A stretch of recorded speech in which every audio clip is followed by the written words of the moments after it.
ఇది చట్టం ఏదైతే అంటే గోవింద్ ప్రకాష్ గారు ఇప్పుడు బీజేపీ బండి సంజయ్ వీళ్ళందరినీ కూడా బండి సంజయ్ గారు కూడా వెళ్తున్నారు కదా. బీజేపీ వాళ్ళు ప్రముఖంగా హుజరాబాద్ కావచ్చు లేకపోతే మునుగోడు కావచ్చు గతంలో పలు సందర్భాల్లో వాళ్ళు చెప్పింది మా ఫోన్లు ట్యాప్ అవుతున్నాయి అనేది. బీజేపీ ఎంపీలు కూడా కొంతమంది నాకు పర్సనల్గా చెప్పారు మా ఫోన్ ట్యాప్ అవుతుంది, ఐఫోన్లోనే మాట్లాడదాం, ఫేస్ టైంలోనే మాట్లాడదాం అనే పరిస్థితి. అంటే ఇప్పుడు బీజేపీ దీన్ని టచ్ చేయకపోవడానికి, బీజేపీ సీరియస్గా తీసుకోకపోవడానికి, సిబిఐకి డిమాండ్ చేయకపోవడానికి నేను ఇప్పుడే చూశాను. నేను మొదటి వ్యక్తిని మీ దగ్గర చూశాను టీవీలో. మీరు మీకంటే ముందు వచ్చాను కదా.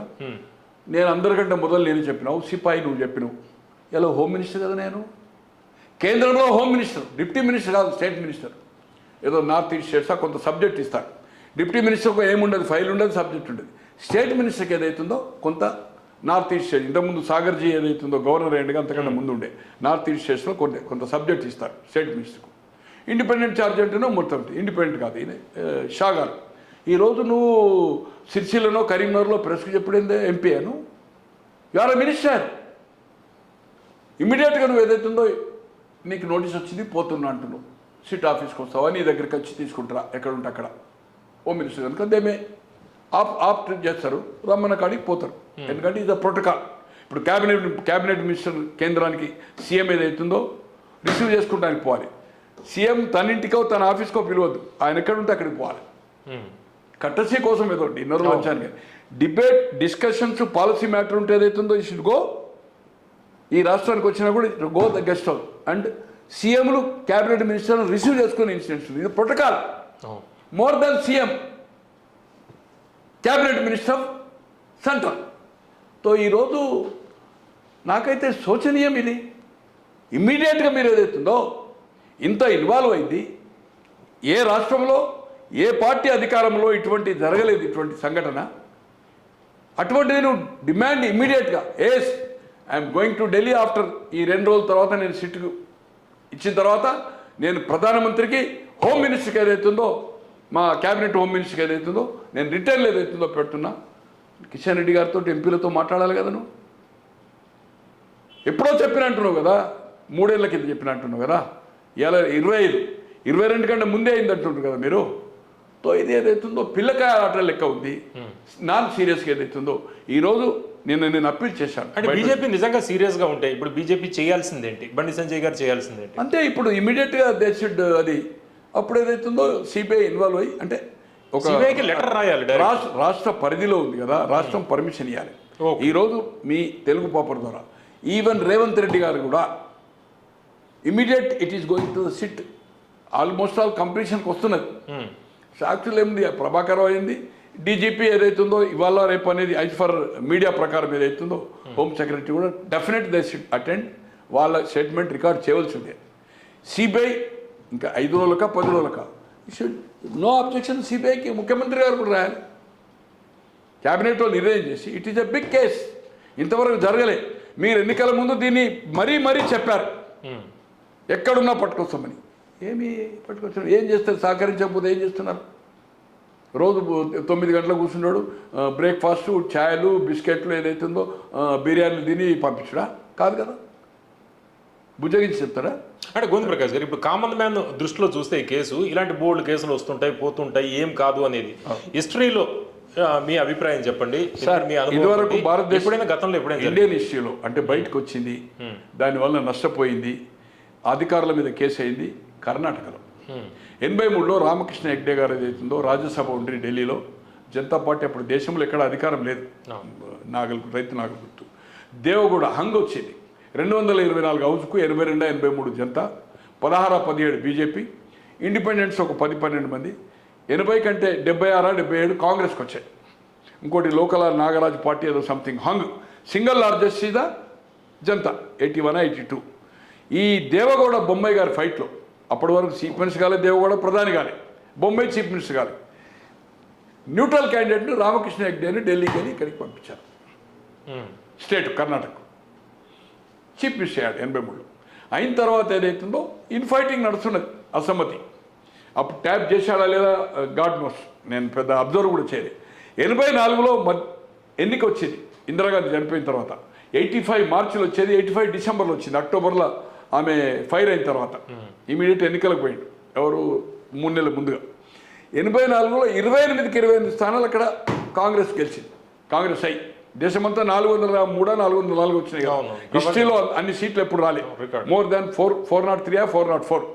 ఎప్పుడైతే వచ్చిందో ఇమీడియట్ అతను రాజీనామా చేసిండు, సీఎంగా చేసి ఎలక్షన్ ప్రపోజ్ చేసిండు. రిజల్ట్ వస్తేనే ఎగ్జైజ్ చేసిండు క్యాబినెట్ పెట్టి మార్చ్. ఇక్కడ రామారావు గారు ఏం చేసిండు, ఆగస్టులో భాస్కర్ రావు గారు క్రైసిస్లో, సెప్టెంబర్లో ముఖ్యమంత్రి అయితేనే ఎప్పుడైతే షెడ్యూల్ ఇష్యూ అయిందో నవంబర్లో, షెడ్యూల్ ఇష్యూ అయ్యి నామినేషన్ స్టార్ట్ అయినాక ఇక్కడ క్యాబినెట్ మీటింగ్ పెట్టి ఈయన డిజాల్వ్ చేసిండు. వీళ్ళందరూ సంతకాలు పెట్టినట్టు పోయింది, వీళ్ళంతా దొంగల్లో 50 మందిని టికెట్లు మళ్ళీ ఇటు వచ్చింది కదా ముఖ్యమంత్రి, ఏది నందిని హిల్స్ ఈ క్యాంపులో వచ్చింది కదా. సంతకాలేమో మొదలు పెట్టారు భాస్కర్ రావు స్టెప్ డౌన్ అయిన తర్వాత మళ్ళీ రామారావు గారి దగ్గరికి వచ్చిండు. వీళ్ళందరినీ కొట్టేయాలి అనే ఉద్దేశంతో ఆయన కూడా ఎలక్షన్ రికమెండ్ చేసిండు. అప్పుడు ఎలక్షన్ కమిషన్కు అధికారం తీసుకోకపోతుండే, డిజాల్వ్ చేసి ముఖ్యమంత్రి ఏ మంత్ రికమెండ్ చేస్తే ఆ మంత్లో ఎలక్షన్ పెట్టేవారు. సెషన్ వచ్చిన తర్వాత ఏమైంది, only election commission is the powerful, autonomous. ఒక సందర్భంలో సెషన్ అప్పుడు రాష్ట్రపతి కూడా నోటిఫికేషన్ ఇష్యూ అయిన తర్వాత, అప్పుడేమో నోటిఫికేషన్ ఉంటుండే ఎలక్షన్ కోడ్, ఆయన వచ్చిన తర్వాత schedule time table president of India tour already schedule అయింది 3 నెలల ముందు, ఎలక్షన్ షెడ్యూల్ ఇష్యూ అయింది. ఈయన టూర్కు పోతే ఎలక్షన్ కమిషన్ నుంచి ప్రెసిడెంట్కు పంపిండు. యు కాంట్, ప్రెసిడెంట్ అనేవాడు ఏ దేశానికి పోయినా president of India my government అంటాడు. మా గవర్నమెంట్ ఈ పాలసీస్, మై గవర్నమెంట్ అంటే అప్పుడున్న ప్రధానమంత్రి ఆ పార్టీకి బెనిఫిట్ అవుతుంది. ఆల్రెడీ ఎలక్షన్ షెడ్యూల్ ఇష్యూ అయింది కనుక యూ కాంట్, టూర్ క్యాన్సిల్ చేశారు. అయితే హెగ్డే ఎప్పుడైతే అయిందో మళ్ళీ 130 సీట్లు వచ్చినాయి, 83 84 130 వచ్చినాయి 224కు. తర్వాత మళ్ళీ దేవగౌడ గారిని అండ్ బొమ్మాయి గారిని క్యాబినెట్లో తీసుకొని వాళ్ళ అసమ్మతి చేస్తూ ఉంటే అతను వేగులతోటి రిపోర్ట్ కాక ఫోన్ ట్యాపింగ్ చేసిండు. ఇన్స్ట్రక్షన్ సేమ్ ఇదే ఇప్పుడు ఏదైతే మన కేసీఆర్ గారు అడాప్ట్ చేసిండో హెగ్డే మొదటిసారిగా బయటకు వచ్చింది. స్టెప్ డౌన్ ముఖ్యమంత్రి దిగిపోయిండు, ప్లస్ అధికారుల మీద అరెస్ట్ అయినరు, కేసులు శిక్ష పడ్డదా లేదా హియరింగ్స్ అయింది, అది మీరు నెట్లో పోతే చూసుకోవాలి. బట్ హెగ్డే స్టెప్ డౌన్ అయ్యిండు. సుబ్రహ్మణ్య స్వామి బాంబే నుంచి లోక్సభ 2 సార్లు ఉండే, తమిళనాడు ఉండే, యూపీ నుంచి రాజ్యసభ ఉండే, అజిత్ సింగ్ పార్టీ చరణ్ సింగ్ వాళ్ళ కొడుకుది, మళ్ళీ బీజేపీ నుంచి మొదలు రాజ్యసభ ఉండే 77 కంటే ముందు ఎమర్జెన్సీలో అవుట్ ఆఫ్ ఇండియా పోయిండే, పాస్పోర్ట్ అంటే మహా పెద్ద మేధావి.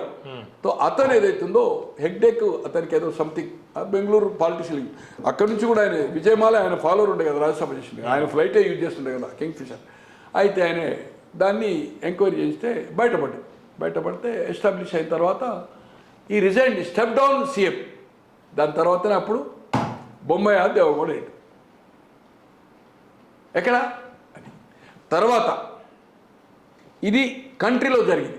ఇప్పటి వరకు ఇంత బయట ఎప్పుడు రాలేదు రాజకీయంగా ఫోన్ ట్యాపింగ్ అనేది ఎక్కడ చరిత్రలో లేదు. జరుగుతుంది నక్సలైట్స్తే, పొలిటికల్ కూడా ఎక్కడైనా చేస్తుండే కావచ్చు. ఎందుకు కేటీఆర్ అన్నాడు కదా ఒక సందర్భంలో, ఏదే చేసిన 4-5 ఏమవుతుందో అన్నాడు, ఒక సందర్భంలో ఫ్లో చెప్పాడు. అలాగే 1972 Richard Nixon president of America, Republican అతను, ఎన్నికలకు పోబోతుండు. నేను అనుకుంటున్నాను 73 జనవరి ఫిబ్రవరి, ఇది నవంబర్లో జరిగింది ఫస్ట్. తో వాటర్ గేట్ హోటల్లో డెమోక్రటిక్ వాళ్ళది ఏతుందో ఆ పార్టీది హెడ్ క్వార్టర్స్ అక్కడ, దాంట్లో ఒక 8 మంది పంపిడు డాక్యుమెంట్. అప్పుడు ఈ టెలిఫోన్ సిస్టంలో కదా ఏమంటారు, టేప్ రికార్డర్, ఫోనోగ్రాఫ్ ఫిట్ చేసిండు మొత్తం. దాంట్లో చొరబడ్డారు నైట్లో, ఇప్పుడప్పుడు ఏముంటాయి చొరబడి పెట్టేసేసాడు, దొరికిపోయింది. 5 అదేంటి విత్ నేమ్స్ ఉన్నాయి అనుకోండి, మీకు పంపాను నేను నేమ్స్. 3 ఏదైతుందో అరెస్ట్ చేసిండు. అయితే దాంతో బుకాయి ఎలక్షన్ అయింది, ఎలక్షన్లో రీఎలెక్ట్ అయింది. ఎందుకోసం చేసిండు ఆయన, ఎలక్షన్లో వాళ్ళ స్ట్రాటజీని కౌంటర్ స్ట్రాటజీ చేయడానికి కోసము డాక్యుమెంట్ అండ్ వాళ్ళది ఏమి స్ట్రాటజీ దాన్ని కౌంటర్ చేయడానికి కోసం, మళ్ళీ రీఎలెక్ట్ కోసం దాన్ని ఫోన్ ట్యాపింగ్ అనుకోండి, రికార్డెడ్ ఏం జరిగినాయి అనేది కన్వర్జేషన్ ఏదైతుందో మాట్లాడుకునేవి అన్ని రూమ్ లేదు ఫోరగా. అయిన తర్వాత రీఎలెక్ట్ అయిండు, అయిన తర్వాత బుకాయిస్తా పోయిండు. ఎప్పుడైతే ఇన్వెస్టిగేషన్ జరిగిన తర్వాత 74 ఆగస్ట్ నేను అనుకుంటాను 9th ఈ resign 9th correct accurate date 9th so అక్కడ ఏమైందంటే ఈ బుకాయిస్తా పోతుంటే ఏదైతుందో చివరకు ఎస్టాబ్లిష్ అయింది. ఎప్పుడైతే ఇంప్లీచ్మెంట్ ఏమంటారు అభిషన్స్ అని అంటారు కదా, ఇంప్లీచ్మెంట్ ఏదైతుందో మన హౌస్లో ఏదైతుందో మోషన్ ఉంది. So before going to the house ఆటోమేటిక్గా అది చేస్తారు కదా, సో స్టెప్ డౌన్ కావాల్సి వస్తుందని చెప్పేది ఏదైతుందో before going to the house అన్నాడు. ఏదైతుందో అభిషన్స్ తీర్మానానికంటే ముందే రాజీనామా చేశాడు. 74 ఆగస్ట్ అంటే 3 years టర్మ్ అనుకుంటా అక్కడ రాష్ట్ర మన ప్రెసిడెంట్ ఆఫ్ అమెరికా 3 ఏళ్ళు కదా, 4 years 4 yearsలా 1.5 year అంటే 2.5 years ముందు 2.5 సంవత్సరాల ముందు ఏదైతుందో రిజైన్ చేసాడు. అమెరికా అధ్యక్ష పదవికి ప్రెసిడెంట్ ఆఫ్ అమెరికా ఇది అక్కడ జరిగింది, ఇక్కడ హెగ్డే జరిగింది. ఈ రెండింటికంటే అంటే అదేమో only political, Hegde is only political. అంత 10-12 మందే గోవింద ప్రకాష్ గారు ఇప్పుడు మీరు చెప్తుంది యుఎస్ నిక్సన్ కావచ్చు లేకపోతే ఇక్కడ హెగ్డే కావచ్చు కర్ణాటకది, వీళ్ళిద్దరూ అధికారంలో ఉన్నారు. ఇక్కడ కేసీఆర్ గారి విషయంలో ఇప్పుడు ఆయన అధికారంలో లేడు, ఈయన మీద ఎట్లా ఉండొచ్చు రేపు? ఇప్పుడు లేడు కానీ ఏదైతుందో అతన్ని పార్టీ ఖతమైపోతుంది కదా, ఎస్టాబ్లిష్ అయిన తర్వాత పార్టీ ఖతమైపోతుంది. ప్రాసిక్యూషన్ ఎట్లుంటుందా అంటే కేసులు అరెస్టులు సెక్షన్స్ ఎట్లుంటుందో అతన్ని కూడా అక్యూజ్ కింద పెడతారేమో. అతని ఇన్స్ట్రక్షన్ ప్రకారమే రేపు అప్రూవర్ మాట్లాడండి ప్రభాకర్ రావు గారు. నాకు చెప్తేనే వాళ్ళకి చెప్పిన, వాళ్ళు చెప్తున్నారు కదా ప్రభాకర్ రావు గారు చెప్పిండని. అపాయింటెడ్ బై పొలిటికల్ అపాయింట్మెంట్, ముఖ్యమంత్రి ఛాయిస్ చేస్తారు ఇంటెలిజెన్స్లో. స్వాతంత్రం వచ్చిన తర్వాత అన్ని రాష్ట్రాలు ఇదే జరుగుతుంది. And political reporting only for CM. It is a conventions, bylaw కాదు కానీ కన్వెన్షన్. డీజీపీలు అడిగారు, హోమ్ సెక్రటరీ అడిగారు, హోమ్ మినిస్టర్ అడిగారు ఇదేం జరుగుతుందని. ఫ్రెండ్షిప్ లేదని ఉంటే చిట్ చాట్లు అది లీక్ చేయరు, ఎందుకంటే political and is a boss, only boss, purely appointed by merit of అతని ఛాయిస్. జూనియరా, సీనియరా, ఐఏఎస్ఆ, ఐపీఎస్ఆ కాదా అనేది it's a different thing. But appointed by only CM. So అతన్ని రేపు చేసిందని కూడా అప్రూవల్ సీఎంలో చేసింది అనుకోండి, కోర్టు ఏదైతే నా వ్యక్తిగత ప్రవేశం నేను కూడా రేపు కోర్టులో కేసేస్తా కదా, నేను వేస్తా కదా రేపు. ఇది జరిగిన తర్వాత నేను ఊకుండా కదా సార్, నాకేం సార్ సన్యాసుల మఠము, సన్యాసుల మఠము, నాలాంటి వాళ్ళు ఇక్కడ 100 మంది రేపు కేసులు ఇస్తారు కదా. నా సంగతి కేసీఆర్ కుటుంబానికి తెలుసు, నా టాలెంట్ తెలుసు, నా దగ్గర స్టఫ్ ఉంటుంది, టోటల్ ఇన్ఫర్మేషన్ ఉంటుంది. బీజేపీ, బీఆర్ఎస్, దీని పేరు మన కాంగ్రెస్, అన్ని పార్టీలతో సంబంధము, పత్రిక వాళ్ళతోటి, ఇంటెలిజెన్స్ అధికారులతోటి గంటలు కూర్చొని మాట్లాడు సబ్జెక్ట్ మా దగ్గర ఉంటుంది కనుక. సో నా వ్యక్తిగత సమాచారాన్ని కూడా చేసారు.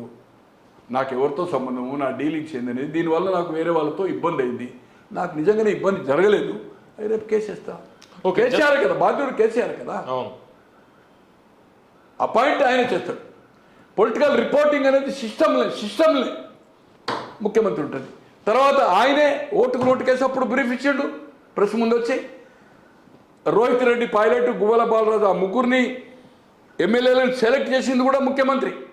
గువ్వల బాలరాజు, హరివర్ధన్ రెడ్డి ఆఫ్ కొల్లాపూర్, అండ్ మన ఈయన పేరేంది రేగా కాంతారావు, అది ఖమ్మం. ఒక ట్రైబల్, ఒక ఎస్సీ, ఒక రెడ్డి. ఈ రెడ్డి ఉన్నాడు అనుకోండి, ఈ ముగ్గురిని పెట్టి 4 పెట్టి ఫామ్లో కూర్చున్నారు. కన్వర్జేషన్ అంతా ట్యాప్ చేసేసాడు. వాళ్ళు జైలుకు పోయారు. సంతోష్ ఏదైతుందో హైకోర్టు అది చేయలేదు దాన్ని, అదేదో స్టెఫిన్ వాళ్ళ పోలీస్ అధికారుల కింద కౌంట్ కాదు, ఇది ఏసీపీ సంథింగ్ ఏం చంద్రబాబు గారు ఎట్లయిందో తో నేను అనేది ఏంటంటే చరిత్రలో జరగలే. సినిమా వాళ్ళు హీరోయిన్ వాళ్ళు మానాలు చెప్పుకుంటలేరు, వాళ్ళ పేర్లు కూడా ఉన్నాయి ఇందులో కదా, వాళ్ళని ట్యాప్ చేసే కదా వాడుకున్నారనేది పేర్లు అవసరం లేదు అనుకుంటు వాడుకున్నారు. హయ్యర్ తోటలో సర్వీస్ అపార్ట్మెంట్ ఉండే, కొన్ని 100 మంది కలిసి ఆ రూమ్ ఎవరిదని ఎవరి పేరు మీద ఉండే. కేటీఆర్ ఎన్నిసార్లు విజిట్ చేస్తుండే మంత్రి కాకముందు, మంత్రి అయినాక విజిట్ చేసింది. ఇదే నోన్ ఫ్యాక్ట్, ఆల్ మీడియాకి తెలుసు. అంటే ఇప్పుడు వాళ్ళు పిలుస్తున్న పేర్లు కాకుండా చెప్పుకోలేకపోతున్నారు. అంటే పోలీసులు పిలుస్తున్న పేర్లు కాకుండా ఇంకా చాలా మంది లిస్ట్ ఉందంటారా? కొందరైతే వాళ్ళు పిలిచిన డేటానే ఉంది ఇప్పుడు వాళ్ళ దగ్గర ఉంది. పిలిచిన పోకపోతే వాళ్ళు ఏం చేస్తావు, సినిమా వాళ్ళని పిలుస్తారు. దాని మీద ఇక కథలు మీరు సోషల్ మీడియా వస్తుంది కదా, ఖచ్చితంగా ఉన్నాయి వాళ్ళ దగ్గర. 600 నేను అడగలే అనుకోండి, బాగుండదు కదా, అడిగితే చెప్తురా లేదా వేరే సంగతి. బట్ వాళ్ళు పోరు. కేవలం జ్యువెలరీ మర్చెంట్ ఉన్నారు, జ్యువెలరీ మర్చెంట్స్ కొందరు పోరు. వాళ్ళు వాళ్ళకు ఉంటుందండి ఐటీ ప్రాబ్లం. ఎందుకు ఎవరితో ఎందుకు ఏదో అయిపోయింది కథం అయిపోయింది అనుకుంటా అంతే సినిమా వాళ్ళు. సార్ పక్క రాష్ట్రంలో చేసి నువ్వు చక్రబంధం చేసి ఒక ముఖ్యమంత్రి చంద్రబాబు గారు చక్రబంధం చేసి 100 కోట్లు ఇచ్చి అప్పిచ్చి కొంత చందా ఇచ్చి అప్పుది చందా అంతా వాపసు ఇచ్చిండు అనుకోండి జగన్మోహన్ రెడ్డి గారు. ఇదివరకు మనం చెప్పుకున్నాం కదా మన మీడియాలో నెంబర్ ఆఫ్ టైమ్స్. అప్పెంత ఇచ్చిండు అడిగితే చందా ఎంత ఇస్తే అన్ని పైసలు కలిపి కూడా, ఎందుకంటే రేపు ఇంట్రెస్ట్ రేట్లో మళ్ళీ నేను ఈల్డ్ కావాల్సి వస్తుందని మొత్తం పైసలు పేసిన. ఆయనకేమున్నది, ఎలక్షన్ అయిన తర్వాత కంఫర్ట్ అయిపోయాడు. తో ఈరోజు ఏదైతుందో ఇంత దురాఘాతం చేసి ఇదంతా ట్రాష్. ఎవడు చెప్పిండే ఆ సిల్లి, వాడేవాడయా డీసీపీ గాడు, వీడేవాడయా? సిగ్గులేదు, చరిత్రలు ఎక్కడ ఉందా? ఇప్పుడు నేను అడుగుతున్నా, కవిత నా పార్టీలో ఉండే ఎమ్మెల్సీ, హరీష్ రావు మంత్రి ఉండి, కేటీఆర్, సంతోష రాజ్యసభ, లేకపోతే ఎమ్మెల్యేలు మాజీ మంత్రుల, కమాన్ రండి, మేము కడిగిన ముత్యమో, మాకు సంబంధం లేదు, అధికారులు ఎందుకోసం చేసిండ్రో ఎవరండి? ఎస్ఐబి చీఫ్ నుంచి మొదలుకొని దాంట్లో ఉండే అధికారులు 7-8 మంది ఉంటే ఇవన్నీ సర్వర్ చేసేటోడు ఊడ్చేటోడు కూడా వెలుమని పెడతావా? ఎందుకు పెట్టినావు? ఒకటి వాళ్ళను కులం కింద కన్వర్ట్, మనవాడు ఇక ఇప్పుడు వెలుమ కాలేదని అంటే ఎలక్షన్ కోసమే కదా నువ్వు 3వసారి హ్యాట్రిక్ చేద్దామని కదా నువ్వు చేసింది. అంటే హెక్టిక్ చేసింది 18 తర్వాత హెక్టిక్ చేసింది. ఎప్పుడైతే బీజేపీ హుజురాబాద్లో దుబ్బాకలో గెలిచిందో అప్పటి నుంచి ఈరోజు ఎంత టైట్ చేసింది అనేది అవుతుందో ఇంకా వేరే మాట్లాడుకుందాం అనుకోండి. రాజగోపాల్ రెడ్డి గారికి డబ్బులు రాకుండా ఎంత టైట్ చేసిండు. అసెంబ్లీ ఎన్నికల్లో మొత్తం ఇన్ఫర్మేషన్ తోటి క్యాండిడేట్లు ఎట్లా పట్టుబడి, ఎంత డబ్బులు పట్టుబడి, పోలీస్ వెహికల్లో వాళ్ళే చెప్పింది కదా కన్ఫెషన్ రిపోర్ట్. వాళ్ళని కొట్టలే కదా, బెదిరించలే కదా, వాళ్ళు ఇచ్చిన కన్ఫెషన్ రిపోర్టే కదా. ఏది మన భుజంగరావు గారు కానీ లేకపోతే రాధాకిషన్ కానీ ఇంకో ఆయన ఇప్పుడు ఆ సర్వర్ పెట్టాను ఉన్నాడు కదా, ఆయన పేరేంది, ప్రవీణ్ రావు, వాళ్ళు ఇచ్చినవి. అంటే వీళ్ళు అంచనా వేయలేదా రేపు ప్రభుత్వం మారితే మన పరిస్థితి ఎలా ఉంటుంది, ఈ కేసులు బయటకు? వాళ్ళు అనుకున్నారు 50 ఏళ్ళు ఇప్పుడు ఆయన కొడుకు అవుతాడు, కొడుకు తర్వాత హిమవంశి అవుతాడు. ఆయన కూడా కోట్లు స్కూళ్లకు దానాలు చేస్తుండు కదా, కవితమ్మ కూడా దానాలు చేస్తుంది కదా, కోట్లు రూపాయి పూట తిండికి లేని వాళ్ళు 555 నుంచి చార్మినార్ సిగరెట్ డబ్బా తాగిన ఆయనే. అవన్నీ చెప్పడం బాగా ఇదివరకు చూసినారు, లక్షల విజువల్స్ వచ్చినాయి. వాళ్ళ సంగతి నాకెందుకు తెలియదు, ఆ కుటుంబం సంగతి తెలిసి. ఇలా లక్షల కోట్ల రూపాయల ఆస్తులు వాళ్ళందరి, ఒక 8-10 మంది, వేలు కాదు అందరిగా మార్కెట్ వాల్యూ. యూఎస్లో కూడా ఉన్నాయంట కదా ప్రాపర్టీస్. యూఎస్లో నాకు ఐడియా లేదు అంటున్నారు, బట్ రూమర్ అయితే ఏదైతుందో యూఎస్లో ఉండొచ్చు. ఇట్ మేబీ కవిత గారు, అనిల్ గారు అక్కడ ఉండొచ్చింది కదా, వాళ్ళ బంధువులు ఏదైనా కొంత ఏదైతుందో ఇవాళ హవాలా వెరీ ఈజీ కదా. ఈయనైతే కొన్ని చేసుకొని మన సంతోష్ అయితే స్విట్జర్లాండ్లో కూడా ఏదైతుందో చేసినది. ఇది వెరీ కంఫర్ట్ అండి సార్. నా దగ్గర ఇప్పుడు మీకు ఒక్క నిమిషంలో అన్ని చూపుతాను నేను. ఆ ప్రాపర్టీస్ వాల్యూస్ ఏంది, ఆ ఫామ్ హౌజులు ఏంది, ఎక్కడ ఉందా అండి? 250 ఎకరాలు, 60-70 ఎకరాల ఫామ్ హౌజులు, చుట్టూ కంపౌండ్లు, లోపల ప్యాలెస్ లెక్క. అది ఎక్కడ అంటే అతి విశ్వాసం ముఖ్యమంత్రులు చేసిన వాళ్ళకు ఎక్కడ ఉన్నదండి? నేను పేరు చెప్పదలుచుకోవాలి. ఇప్పుడు బతుకున్నారు, కొందరు చనిపోయారు, వాళ్ళ కుటుంబాలు ఏ పరిస్థితిలో ఉన్నాయండి? వరుసగా 10 సార్లు ఎన్నికై రాష్ట్ర మంత్రులై ఎంపీలై వాళ్ళ కుటుంబాలు ఏ పరిస్థితులు ఉన్నాయండి? ఏందండి ఇలా 100 కోట్లు 1000 కోట్ల ప్రాపర్టీస్? ఒక ఎలక్షన్ వస్తే 20 కోట్ల ఖర్చు పెట్టాడు. మొన్న ఒక మీటింగ్ అయితే దాదాపు 250 కోట్ల. ఈరోజు జాతీయ పార్టీ బీజేపీ తర్వాత ఏ జాతీయ పార్టీ కానీ ప్రాంతీయ పార్టీ కానీ ఇంత డబ్బులు 1300 కోట్ల రూపాయలు ఇన్ బ్యాంక్.